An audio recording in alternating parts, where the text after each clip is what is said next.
Good morning friends. हम class 6 का English text book का हिंदी अध्ययन कर रहे थे। हम देख रहे थे कि सारी कहानियों को कैसे हम हिंदी में अनुवाद कर सकते हैं, और जब तक हम किसी स्टोरी का हिंदी नहीं समझ लेते हैं तब तक हम उसके क्वेश्चन आंसर को या उस कहानी को समझना बिल्कुल कठिन होता है। तो आइए हम लोग शुरू करते हैं। Before you read.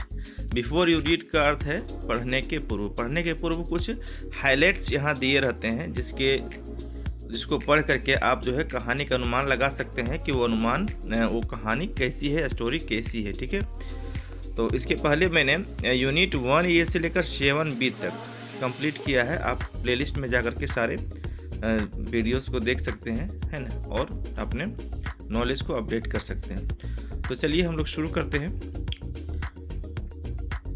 How do you feel just before your examination begin. कहता है तुम कैसा अनुभव करते हो जब तुम्हारी परीक्षा शुरू होने वाली होती है। मतलब जस्ट कल से मान लीजिए आपकी परीक्षा शुरू है, तो आपको आज कैसा लग रहा है ना। परीक्षा शुरू होने के जस्ट पहले आपका अनुभव कैसा होता है। Do you feel nervous. क्या आप नर्वस फील करते हैं, है ना। दिस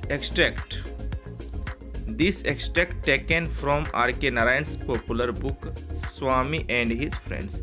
यह जो कहानी है वो R.K. नारायण एक बहुत अच्छे ऑथर हैं, बहुत फेमस ऑथर हैं। उनकी एक कहानी है स्वामी एंड हिज फ्रेंड्स, है ना, उसी से लिया गया है। ठीक है,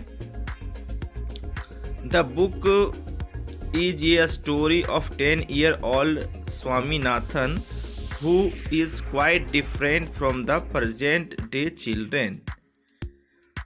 यह कहानी 10 साल के एक स्वामीनाथन 10 साल के लड़के स्वामीनाथन के बारे में है, जो आज के जैसे बच्चे होते हैं उससे बिल्कुल वो अलग है, डिफरेंट है। अब क्या डिफरेंट है ये पढ़ने के बाद ही आपको पता चलेगा। ये boy full of innocence and wonder, है ना, आश्चर्य और इनोसेंस मैंने भोलापन से भरा हुआ। Read on to enjoy the mixed reaction of Swaminathan and his friends. Swaminathan और उसके दोस्तों का जो मिक्स्ड रिएक्शन है, माने कैसा मिश्रित प्रतिक्रिया होती है ना। कब? जस्ट बिफोर द एग्जामिनेशन के पहले।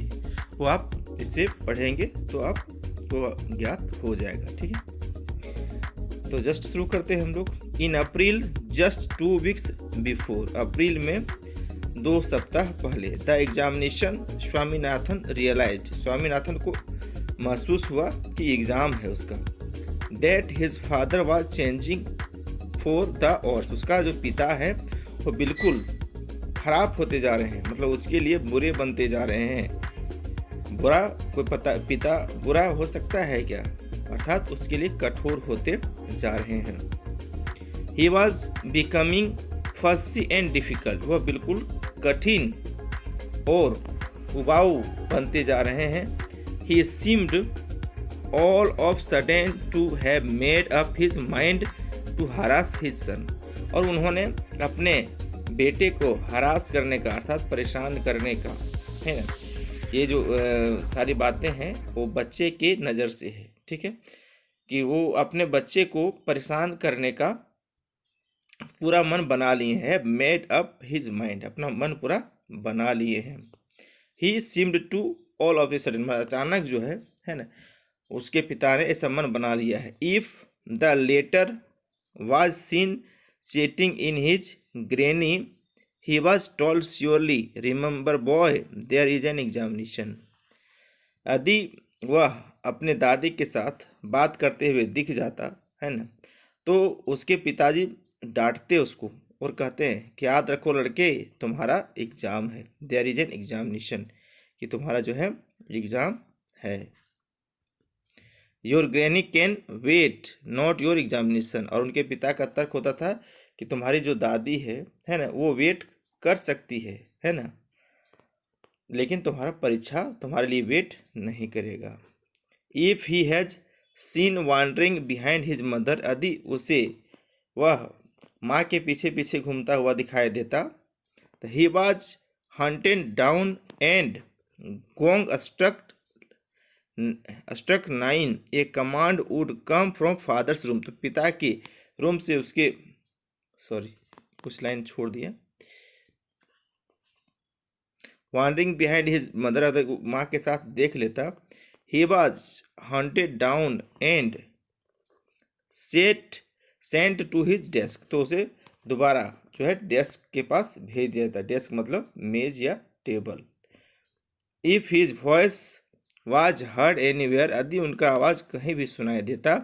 आफ्टर द तालुक ऑफिस के बाद, taluk office gong had struck 9, जैसे 9 बजता था. ये command would come from his father's room, उसके पिता के रूम से एक कमांड आता मतलब एक आदेश आता. Swami, why haven't you gone to bed at, कि अभी तक तुम सोए क्यों नहीं, है ना. 9 बज गया रात, तो अभी तक सोए क्यों नहीं. You must get up early and studied a bit, तुम्हें जल्दी उठना चाहिए और थोड़ा सा पढ़ना चाहिए. One day he asked his dad, एक दिन उसने अपने पिता से पूछा. Why are you so nervous about my examination, कहता है कि आप मेरे परीक्षा के लिए इतने नर्वस क्यों हैं, कितने उदासीन क्यों हैं. किसने पूछा? स्वामी ने पूछा अपने पिता से. पीछे की कहानियों को देखने के लिए आप जो है प्लेलिस्ट में या तो प्लेलिस्ट के वीडियो देख सकते हैं, या इसके डिस्क्रिप्शन बॉक्स में सारे जो है वीडियो के लिंक अवेलेबल होंगे. तो उसके पिता क्या जवाब देते हैं कि सपोज यू फेल, है ना, कल्पना करो तुम फेल हो जाओ, है ना, अगर तुम फेल हो जाओगे तो. आई ऑन, तो स्वामी जवाब देता है कि नहीं, मैं नहीं फेल होऊंगा. ऑफ कोर्स यू ऑन्ट, है ना, निश्चित रूप से तुम नहीं फेल होगे. इफ यू स्टडी हार्ड, यदि तुम स्टडी हार्ड करोगे अर्थात कठिन मेहनत करोगे. एंड आंसर विल, और अच्छे से जवाब लिखोगे तो फेल नहीं करोगे.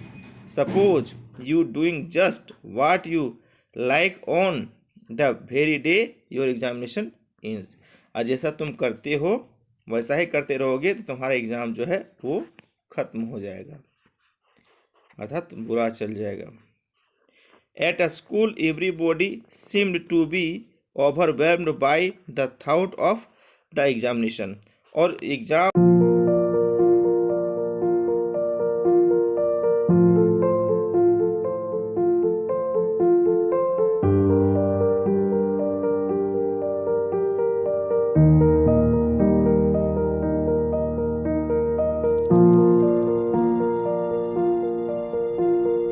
thank you